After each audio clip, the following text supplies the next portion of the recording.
আসসালামু আলাইকুম রহমতুল্লাহ। ইসলামের ইতিহাসে প্রথম দিকের যুদ্ধগুলোর মধ্যে অন্যতম একটি যুদ্ধ হলো খন্দকের যুদ্ধ বা আহজাবের যুদ্ধ। এই যুদ্ধ 5ই হিজরিতে 627 খ্রিস্টাব্দে মদিনার মুসলিম বাহিনী এবং আরবের যৌথ বাহিনীর সাথে সংগঠিত হয়েছিল। এ সময় 27 দিন ধরে আরব ও ইহুদি গোত্রগুলো মদিনা অবরোধ করে রাখে। শত্রুগণ যৌথ বাহিনী গঠন করে আক্রমণ পরিচালনা করা হয়েছিল বলে পবিত্র কোরআনে এই যুদ্ধকে আহজাবের যুদ্ধ নাম দেওয়া হয়েছে। আহজাব অর্থ দলসমূহ। আবার যুদ্ধে মদিনার প্রবেশ পথে দীর্ঘ পরিখা খনন করা হয়েছে বলে একে খন্দকের যুদ্ধও বলা হয়ে থাকে। খন্দক অর্থ পরিখা। শত্রুরা কয়েকদিনের জন্য মদিনা অবরোধ করে রাখার কারণে এই যুদ্ধ মদিনা অবরোধ নামেও পরিচিত। মদিনার অভাবনীয় উন্নতি দেখে খাইবারে বিতাড়িত ইহুদিরা হিংসার আগুনে জ্বলতে লাগলো। কারণ ইতিপূর্বে বিশ্বাসঘাতকতার কারণে মদিনা থেকে তাদের বহিষ্কার করা হয়েছিল। তাই প্রতিশোধ হিসাবে তারা কুরাইশদের সাথে জোট গঠন করে। তারা 20 জন নেতৃস্থানীয় ব্যক্তিকে মক্কার কুরাইশ নেতৃবৃন্দ ও নাজদের বেদুইন গোত্র, বনু গাফফান ও অন্যান্য বড় গোত্রের কাছে প্রেরণ করে। তারা সবাইকে ঐক্যবদ্ধ হয়ে সকলের সাধারণ শত্রু মুসলিম শক্তিকে নির্মূল করার জন্য প্ররোচিত করে। এই ইহুদিদের প্ররোচনায় কুরাইশ ও অন্যান্য গোত্র মদিনার মুসলমানদের সঙ্গে যুদ্ধ করার জন্য প্রস্তুতি গ্রহণ করে। খন্দকের এই যুদ্ধ ছিল মদিনার উপর গোটা আরব সম্প্রদায়ের সর্বব্যাপী হামলা এবং কষ্টকর অবরোধের এক দুঃসহ অভিজ্ঞতা। আবু সুফিয়ানের নেতৃত্বে কেনানা ও তেহামা গোত্রের মিত্রবাহিনী মিলে 4000 এবং বনু সালাইম ও বনু গাফফানের বিভিন্ন গোত্রের 6000 মিলে মোট 10,000 সৈন্যের এক বিশাল বাহিনী সমুদ্র তরঙ্গের মতো গিয়ে মদিনায় হাজির হয়। তারা এত বেশি সংখ্যক সৈন্য সংগ্রহ করেছিল যে মদিনার মহিলা, শিশু, বৃদ্ধ ও যুবকের সমষ্টিগত সংখ্যার চেয়েও তাদের সৈন্য সংখ্যা বেশি ছিল। মুসলিম বাহিনীর সৈন্য সংখ্যা ছিল মাত্র 3000। কাফেরদের বিশাল বাহিনী যখন মদিনার অভিমুখে অগ্রসর হওয়ার জন্য প্রস্তুতি গ্রহণ করে, তখন মুসলিম সংবাদ সরবরাহকারীগণ মদিনায় সংবাদ পাঠান। সংবাদপ্রাপ্ত হওয়ার মাত্রই রাসূলুল্লাহ সাল্লাল্লাহু আলাইহি ওয়াসাল্লাম নেতৃস্থানীয় সাহাবীগণের পরামর্শ বৈঠকের আহ্বান করেন এবং প্রতিরোধ সংক্রান্ত পরিকল্পনার ব্যাপারে সলা পরামর্শ করেন। শুরার প্রতিনিধিগণ অনেক চিন্তাভাবনার পরে সর্বসম্মতিক্রমে সালমান ফারসি রাদিয়াল্লাহু আনহু এর একটি প্রস্তাবনা গ্রহণ করেন। প্রস্তাবটি ছিল এরূপ: হে আল্লাহর রাসূল, পারস্যে যখন আমাদেরকে অবরোধ করা হতো তখন আমরা আমাদের পার্শ্ববর্তী স্থানে পরিখা খনন করে নিতাম। প্রতিরোধ সংক্রান্ত এই প্রস্তাবটি ছিল অত্যন্ত হিকমতপূর্ণ। এই প্রস্তাব গ্রহীত হওয়ার সঙ্গে সঙ্গে রাসূলুল্লাহ সাল্লাল্লাহু আলাইহি ওয়াসাল্লাম তা বাস্তবায়নের জন্য কার্যকর পদক্ষেপ অবলম্বন করেন। এতে প্রতি 10 জনের উপর 40 হাত পরিখা খননের দায়িত্ব অর্পণ করা হয়। দায়িত্বপ্রাপ্তের সঙ্গে সঙ্গে মুসলিমগণ অত্যন্ত নিষ্ঠার সঙ্গে পরিখা খননের আত্মনিয়োগ করেন। নবী করিম সাল্লাল্লাহু আলাইহি ওয়াসাল্লাম এই কাজে সকলকে উদ্বুদ্ধ ও উৎসাহিত করতে থাকেন এবং নিজেও পুরোপুরি ওতে অংশগ্রহণ করেন। সহিহ বুখারীতে বারা বিন আজিব হতে বর্ণিত আছে, আমি রাসূলুল্লাহ সাল্লাল্লাহু আলাইহি ওয়াসাল্লামকে খন্দকের মাটি বহনরত অবস্থায় প্রত্যক্ষ করেছি। এই মাটি বহন করার কারণে তার দেহ মোবারক ধূলি দূষিত হয়ে উঠে। রাসূলুল্লাহ সাল্লাল্লাহু আলাইহি ওয়াসাল্লামের নিকট আমরা খোদার অভিযোগ করলাম এবং নিজ নিজ পেটের আবরণ উন্মোচন করে দেখালাম। রাসূলুল্লাহ সাল্লাল্লাহু আলাইহি ওয়াসাল্লাম আপন পেটের আবরণও উন্মোচন করে দেখালেন যে তার পেটে 2টি পাথর বাঁধা আছে। পরীক্ষা খননকালে নবুয়তের কতিপয় নির্দেশনাও প্রকাশিত হয়।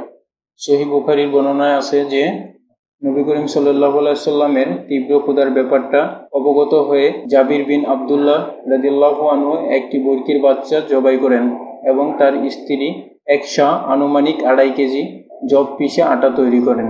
আগে ছিল খন্দক, যা মুসলিম ও কাফিরদের মধ্যে একটি প্রতিবন্ধকতার প্রাচীর হিসাবে বিদ্যমান ছিল। এই সময় মদিনার দায়িত্ব অর্পণ করা হয়েছিল ইবনু মকতুমের উপর। মদিনার মহিলা এবং শিশুদেরকে নগরের দুর্গে প্রেরণ করা হয়েছিল। আক্রমণের উদ্দেশ্যে মুশরিকগণ যখন মদিনার দিকে অগ্রসর হন, তখন প্রত্যক্ষ করেন যে একটি প্রশস্ত পরিখা তাদের এবং মুসলমানদের মধ্যে প্রতিবন্ধকতা হিসাবে বিদ্যমান রয়েছে। অনুপায় হয়ে তাদের অবরোধ সৃষ্টির কথা ভাবতে হয়। অথচ যুদ্ধের উদ্দেশ্যে রওনা হওয়ার সময় এরকম কোনো চিন্তা ভাবনা কিংবা প্রস্তুতি তাদের ছিল না। কারণ প্রতিরোধের এই পরিকল্পনা তাদের নিজেদের কথা অনুযায়ী এমন একটি চতুর্যপূর্ণ কৌশল যে সম্পর্কে আরবগণের কোনো ধারণা ছিল না। কাজেই এই ধরনের রণকৌশল সম্পর্কে তারা চিন্তাই করেনি। খন্দকের নিকট উপস্থিত হয়ে মুশরিকগণ তাদের ধারণাতীত এই রণকৌশল প্রত্যক্ষ করে অত্যন্ত ক্রোধান্বিত হয়ে উঠলেন এবং ক্ষিপ্ততার সঙ্গে চক্কর দিতে থাকল। এই অবস্থায় তারা এমন কোনো দুর্বল স্থান অনুসন্ধান করছিলেন যেখান দিয়ে অবতরণ করা তাদের পক্ষে সম্ভব হতে পারে। একদিকে মুসলিমগণ তাদের গতিবিধির প্রতি সতর্ক দৃষ্টি রাখছিলেন এবং তারা যাতে খন্দকের নিকটবর্তী হতে সাহস না হয় এই উদ্দেশ্যে মাঝে মাঝে তীর নিক্ষেপ করছিলেন, যাতে তারা খন্দকের মধ্যে লাফ দিয়ে পড়তে কিংবা অংশবিশেষ ভরাট করে ফেলে পথ তৈরি করে নিতে না পারে। এদিকে কুরাইশ অশ্বারোহীগণ এটা কিছুতেই সহ্য করতে পারছিলেন না যে খন্দকের পাশে অবরোধ সৃষ্টি করে ফলাফলের আশায় অনর্থক অনির্দিষ্ট কাল যাবৎ তারা বসে থাকবে। এই জাতীয় ব্যবস্থা ছিল তাদের স্বভাব ও শাসনের সম্পূর্ণ বিপরীত। কাজেই তাদের একটি দল, যার মধ্যে ছিল আম বিন আবদে আবেদ, ইকরামা বিন আবু জাহেল এবং জারার বিন খাত্তাব, একটি সংকীর্ণ স্থান দিয়ে খন্দক পার হয়ে গেল এবং তাদের ঘোড়াগুলো সালআর মধ্যবর্তী স্থানে চক্কর দিতে থাকলো। পক্ষান্তরে আলী এবং কয়েকজন সাহাবী খন্দকের যেই স্থান দিয়ে তারা প্রবেশ করেছিলেন সেখানে অবস্থান নিয়ে তাদের পথ বন্ধ করে দিলেন। এর প্রেক্ষিতে আম বিন আবদে উদ সামনাসামনি মোকাবেলার জন্য উচ্চকণ্ঠে আহ্বান জানান। আলী তার সঙ্গে মোকাবেলার জন্য মুখোমুখি হয়ে এমন এক বাক্য উচ্চারণ করেন যার ফলে অত্যন্ত ক্রোধান্বিত অবস্থায় সে ঘোড়া হতে লাফ দিয়ে অবতরণ করেন। সে অশ্বের পদযুগল কর্তন ও অবয়ব বিকৃত করতে সে অন্যতম বীর ও সাহসী মুশরিক ছিল। অতঃপর উভয়ের মধ্যেই শুরু হয় মোকাবেলা। চলল উভয়ের মধ্যে আক্রমণ প্রতি আক্রমণের পালা। অবশেষে প্রবল আঘাত হেনে আলী রাদিয়াল্লাহু আনহু তাকে হত্যা করেন। এই অবস্থা প্রত্যক্ষ করে অন্যান্য মুশরিকগণ ভীতিসন্ত্রস্ত অবস্থায় খন্দক পেরিয়ে পলায়ন করেন। তারা এতই ভীতি হয়ে পড়েছিলেন যে পালানোর সময় ইকরামা তার বর্শা ফেলে দিয়ে পলায়ন করেন। মুশরিকরা পরীক্ষা অতিক্রম করে মদিনায় হামলা করতে কয়েকদিন যাবৎ প্রাণপণ চেষ্টা করেছিলেন এবং মুসলিমরা সেই চেষ্টা প্রতিহত করছিলেন। উভয় দলের মাঝখানেই পরীক্ষা অন্তরায় হয়ে দাঁড়িয়েছিল। এই কারণে মুখোমুখি রক্ত সংঘর্ষের সুযোগ হয়নি, বরং পরস্পরের প্রতি তীর নিক্ষেপ হয়েছিল। তীর নিক্ষেপে উভয় পক্ষের কয়েকজন নিহত হয়েছে। নিহত পত্তলিকদের মধ্যে 2 জন কি 1 জন তরবারির আঘাতে প্রাণ হারিয়েছিলেন। এদিকে মদিনা শহরের ভিতরে মহিলা ও শিশুরা সুরক্ষার জন্য মদিনার বিভিন্ন দুর্গে অবস্থানের জন্য পাঠানো হয়েছিল।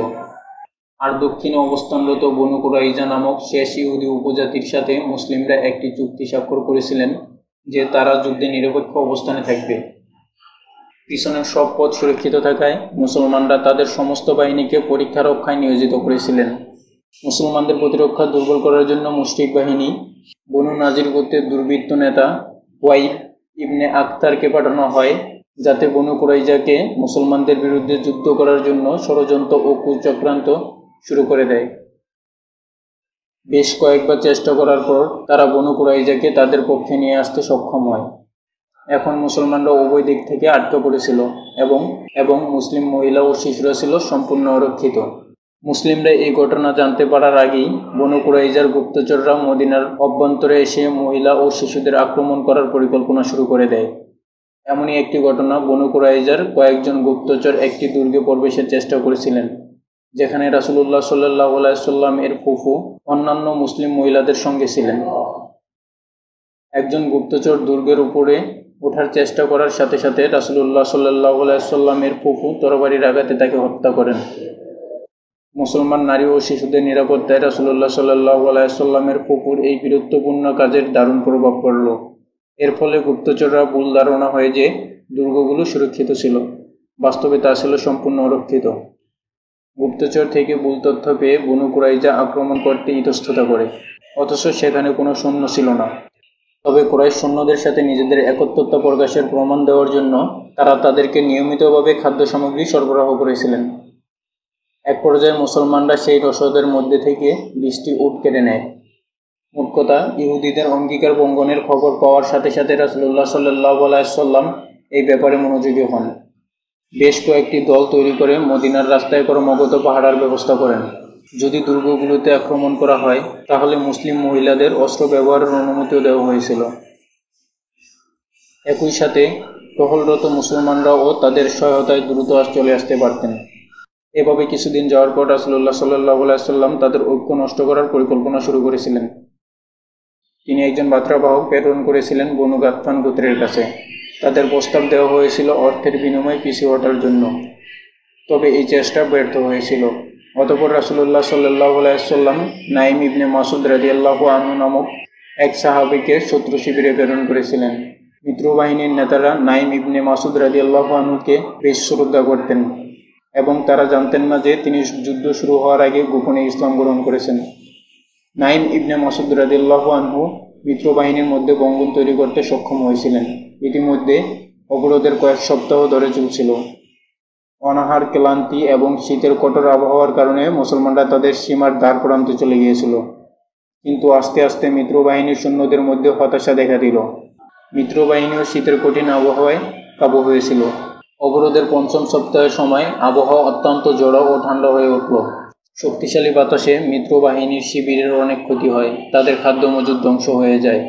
মুসলমানরা জ্বর থেকে বাঁচতে কাছের একটি পাহাড়ে আশ্রয় নিয়েছিল। দীর্ঘ অবরোধের পর মিত্রবাহিনী এমনিতেই মনোবল হারিয়ে ক্লান্ত হয়ে পড়েছিল, তার উপরে এখন তাদের খাদ্য মজুদও ধ্বংস হয়ে গেল। অবরোধ অব্যাহত রাখার আর কোনো উপায় তাদের কাছে রইল না। রাতের আধারেই তারা মদিনার অবরোধ তুলে নিল এবং পালিয়ে গেল। পরের দিন মুসলমানরা জেগে উঠল বিজয় এবং আনন্দময় সংবাদে। খন্দকের যুদ্ধের পর আরবের প্রধান উপজাতি হিসাবে মক্কায় সুনাম নষ্ট হয়ে যায়, কারণ তারা সর্বাধিক শক্তি প্রয়োগ করার পরেও তারা মদিনা থেকে মুসলমানদের অপসারণ করতে পারেনি। সিরিয়ার বাণিজ্য পথও সম্পূর্ণভাবে হারিয়ে গেল। এই যুদ্ধে পৌত্তলিকদের মনোবল সম্পূর্ণ ভেঙে গিয়েছিল এবং এটা স্পষ্ট হয়ে গিয়েছিল যে আরবের কোনো শক্তি মদিনার বিকাশমান মুসলিম শক্তিকে নিঃশেষ করে দিতে পারবে না। আজকের ভিডিও এই পর্যন্তই। শেষ পর্যন্ত থাকার জন্য আপনাদের অনেক অনেক ধন্যবাদ। ভিডিওটি ভালো লাগলে একটি লাইক করে আপনার বন্ধুদের মাঝে শেয়ার করে দিবেন এবং কমেন্টে আপনার মতামত জানাতে পারেন। এরকম আরও ইসলামিক ভিডিওর জন্য আমাদের চ্যানেলটি সাবস্ক্রাইব করে বেল বাটনটি অন করে দিন। আল্লাহ হাফেজ।